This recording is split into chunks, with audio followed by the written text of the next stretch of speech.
बोरगाव येथील तलाठी विठ्ठल ढवळेश्वर यांच्या गाडीत आढळले 1,10,00,000।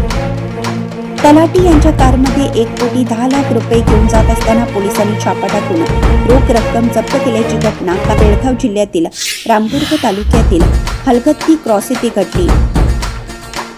मन भवर उठे तर सिंह उठे जब खबर उठे